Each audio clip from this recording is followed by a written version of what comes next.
Hi hello friends good morning అందరికీ welcome back to my channel. ఎలా ఉన్నారండి అందరూ? నేనైతే చాలా బాగున్నాను. మీరు కూడా బాగుండాలని మనస్ఫూర్తిగా కోరుకుంటున్నాను. ఏంటి ఆటోలో వెళ్తున్నామని అనుకుంటున్నారా? మేము ట్రిప్కి వెళ్ళాం కదండి. అరుణాచలం కాణిపాకం టెంపుల్ వీడియోస్ పెట్టాను. లాస్ట్ డే తిరుపతిలో ఇస్కాన్ టెంపుల్కి వెళ్తున్నాము. ఇస్కాన్ టెంపుల్స్ ప్రతి ఊరిలోనూ ప్రతి సిటీలోనూ ఉంటాయి కదండి. చాలా ప్లెజెంట్గా చాలా ప్రశాంతంగా చూడడానికి బాగుంటాయి కదా. తిరుపతి ఇస్కాన్ టెంపుల్ కూడా చాలా బాగుంటుందని చెప్పారు. అందుకని సరే తిరుపతిలోనే ఉన్నాం కదా అని చెప్పి ఇస్కాన్ టెంపుల్ చూసేద్దామని వెళ్తున్నాం. మరి ఇంకెందుకు ఆలస్యం, మీరు మాతో పాటు వచ్చేయండి. తిరుపతిలో ఇస్కాన్ టెంపుల్ చూసేద్దాం. తిరుపతిలో మేము ఉన్న హోటల్కి ఒక 6-7 కిలోమీటర్స్ ఉంటుంది ఈ ISKCON temple. Uber auto book చేసుకున్నాము, అందులో వెళ్దామని. మామూలు ఆటోలో అయితే మనకు తెలియని ఊర్లో అస్సలు వెళ్ళలేమండి. వాళ్ళు చాలా ఎక్కువ డిమాండ్ చేస్తూ ఉంటారు. అందుకని ఊబర్ అయితే గొడవ ఉండదు యాప్లో అని చెప్పి ఊబర్ ఆటో బుక్ చేసుకున్నాము. టెంపుల్ దగ్గరికి వచ్చేసాము. టెంపుల్ అయితే నాకు చూడగానే ఎంత బాగా అనిపించిందో. చాలా పెద్ద టెంపుల్. ఇస్కాన్ అంటేనే చాలా పెద్ద ట్రస్ట్ కదండి. ఇస్కాన్ అంటారు, కానీ చాలామందికి ఇస్కాన్ అంటే ఏంటో తెలియదు. ఇస్కాన్ అంటే international society for Krishna consciousness. అంటే ఇలాంటి ఇస్కాన్ ట్రస్ట్ ద్వారా వీళ్ళందరూ కృష్ణతత్వాన్ని బోధించి అందరికీ సేవలు అందిస్తూ ఉంటారు. విద్య, వైద్య, ఆరోగ్యం, అన్నదానం ఇలాంటి సేవలన్నీ అందిస్తూ ఉంటారు. మన ప్రపంచం మొత్తం మీద చూసుకుంటే మొత్తం 800 ఇస్కాన్ టెంపుల్స్ ఉన్నాయి. 1966లో స్వామి శ్రీ ప్రభుపాదుల వారు ఈ ఇస్కాన్ సంస్థని ప్రారంభించారు. అప్పటి నుండి కూడా ఇలా ప్రతి సిటీలో ఇస్కాన్ టెంపుల్స్ రావడం, ఇస్కాన్ తరపున అందరికీ సేవలు చేయడం ఇవన్నీ జరుగుతూ ఉన్నాయి. ఈ తిరుపతి ఇస్కాన్ టెంపుల్ పేరు శ్రీ శ్రీ రాధా గోవింద అష్టసఖి గిరిరాజ్ లోటస్ టెంపుల్. మధ్యలో రాధాకృష్ణుడు ఉండి అటు నలుగురు ఇటు నలుగురు గోపికలు ఉంటారు. ఈ టెంపుల్ మాత్రం చాలా బాగుంది చూడండి. ఈ ఆర్కిటెక్చర్ కానీ ఈ టెంపుల్ కానీ చూడడానికి చాలా బాగున్నాయి. మనం లోపలికి ఎంటర్ అయిన వెంటనే వెంకటేశ్వర స్వామి మనకి ఇలా దర్శనమిస్తారు.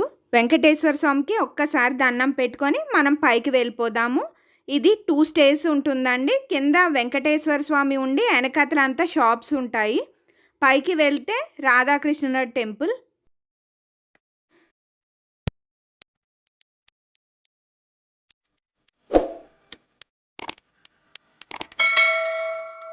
పైన మొత్తం అంతా ఎలా ఉంటుంది, మొత్తం పెద్ద హాల్ ఉండి రాధాకృష్ణులు అటు నలుగురు ఇటు నలుగురు గోపికలు ఉంటారు. అందుకే ఇది రాధాకృష్ణ అష్టసఖి టెంపుల్.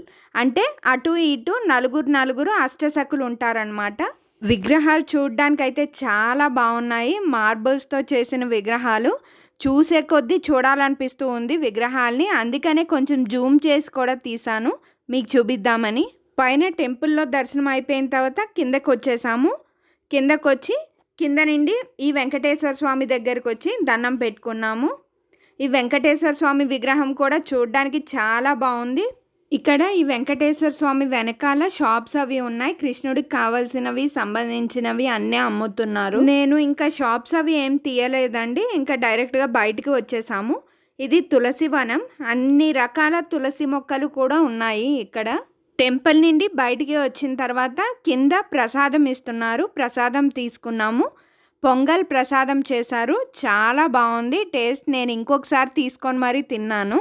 గుడిలో ప్రసాదాలు అంటే ఆ టేస్టే వేరు కదండి. ఇది గుడి బయట అంతా పచ్చని మొక్కలు చెట్లు అన్నీ వేసి చాలా బాగా పెట్టారు. గార్డెనింగ్ అంతా టెంపుల్లో చాలా ప్రశాంతంగా అనిపించింది. పైన రాధాకృష్ణ టెంపుల్లో కూడా ఆ హాల్లో కూడా చాలా ప్రశాంతంగా ఉంది. అక్కడే అలా ఒక 10 మినిట్స్ కూర్చుండిపోయాము అలా స్వామి విగ్రహాలను చూస్తూ.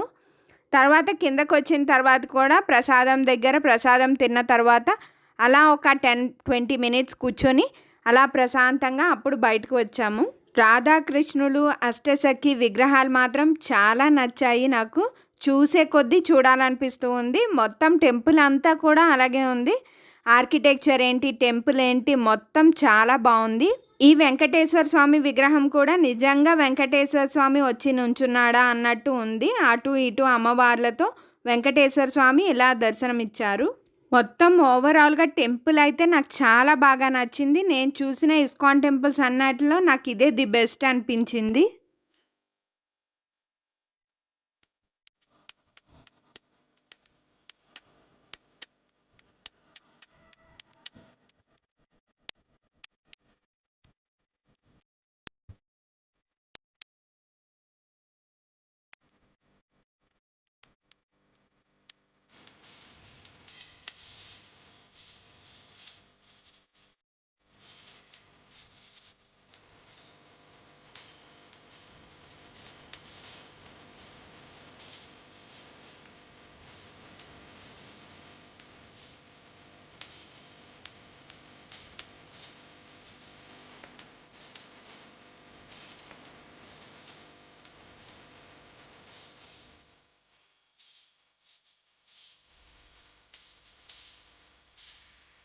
ఈ టెంపుల్‌లోనే కృష్ణుడికి సంబంధించి ఒక మ్యూజియం కూడా ఉంది. ఆ మ్యూజియం కూడా చూసి బయటకు వచ్చేసాము. ఒక విషయం చెప్పడం మర్చిపోయానండి. ఈ టెంపుల్ మధ్యాహ్నం క్లోజింగ్ టైం ఏమీ లేదు. మార్నింగ్ నుండి నైట్ వరకు తెరిచే ఉంటుంది. నాకు మాత్రం రాధాకృష్ణులు అష్టసక్కుల విగ్రహాలు మాత్రం చాలా బాగా నచ్చాయి. ఈ వీడియో ఇక్కడితో ఎండ్ చేస్తున్నాను. ఈ వీడియో గనుక మీకు నచ్చినట్లయితే మీ ఫ్రెండ్స్‌కి, రిలేటివ్స్‌కి షేర్ చేయండి. మళ్ళీ ఒక మంచి వీడియోతో కలుద్దాం. అంతవరకు please like, share, comment and subscribe చేయడం మాత్రం అస్సలు మర్చిపోవద్దు. Thank you for watching.